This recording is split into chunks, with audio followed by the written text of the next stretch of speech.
మీ స్వేచ్ఛను తిరిగిస్తాం, we will give back your freedom అనే నినాదంతో ఎలాన్ మస్క్ కొత్త రాజకీయ పార్టీ అమెరికా పార్టీని ప్రారంభించి అమెరికా రాజకీయాలలో భారీ అలజడి సృష్టించారు.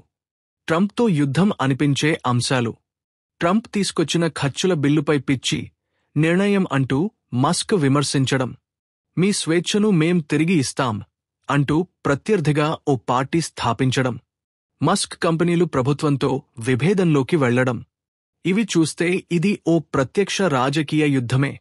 ఇది వ్యాపార అవసరాల రాజకీయ ప్రవేశమా? 1.2 మిలియన్ మంది పాల్గొన్న ఎక్స్పోల్ ఆధారంగా ప్రజలు కొత్త పార్టీ కోసం సిద్ధంగా ఉన్నారని ఆయన ధైర్యంగా భావించారు. కాని అసలైన ప్రశ్న ఇదే: ఇది రాజకీయ మార్పు కోసమా, లేక మస్క్ వ్యాపార సామ్రాజ్యానికి కొత్త ప్లానా? ఎలోన్ మస్క్ వ్యాపార ఆవిష్కరణలకు ప్రస్తావనలే కాదు, ఫ్యూచరిస్టిక్ వ్యాపారాలు నేరుగా ప్రభుత్వ విధానాలపై ఆధారపడే రంగాలు.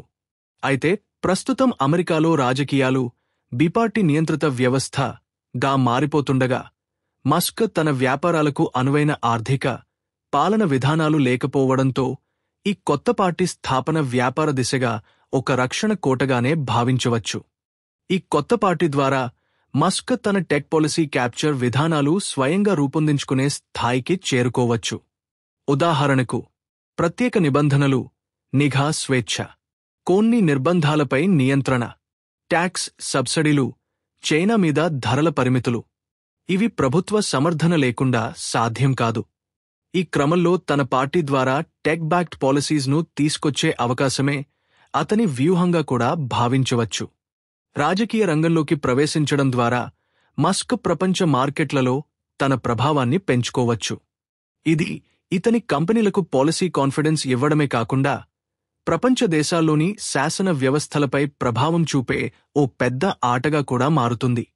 ఎలోన్ మస్క్ స్థాపించిన పొలిటికల్ పార్టీ డెమోక్రసీ రక్షించాలనే నినాదంతో వచ్చిన దీని వెనుక వ్యాపార, రాజకీయ సమీకరణం ఉందనే అనాలిసిస్ మనం విస్మరించలేం.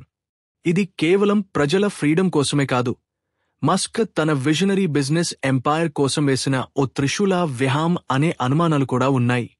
ఈ పార్టీ ద్వారా మస్క్ తన వ్యాపారాలను నియంత్రించే విధానాలపై స్వయంగా ప్రభావం చూపించగలడు. బిజినెస్ రంగాల్లో పాలసీలు తనకు అనువుగా మార్చగలడు. రాజకీయంగా స్వేచ్ఛ అంటూ ప్రజల్లో గుడ్విల్ సంపాదించి అదే కస్టమర్ లాయల్టీగా మార్చగలడు.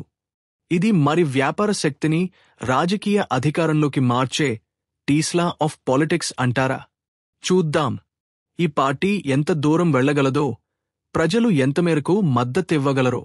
ఎలాన్ మస్క్ నిజంగా నాయకుడిగా మారతాడా, లేదా వ్యాపారాన్ని రక్షించేందుకు వేసిన రాజకీయ నాటకం ముసుగేనా? కాలమే సమాధానం చెబుతుంది.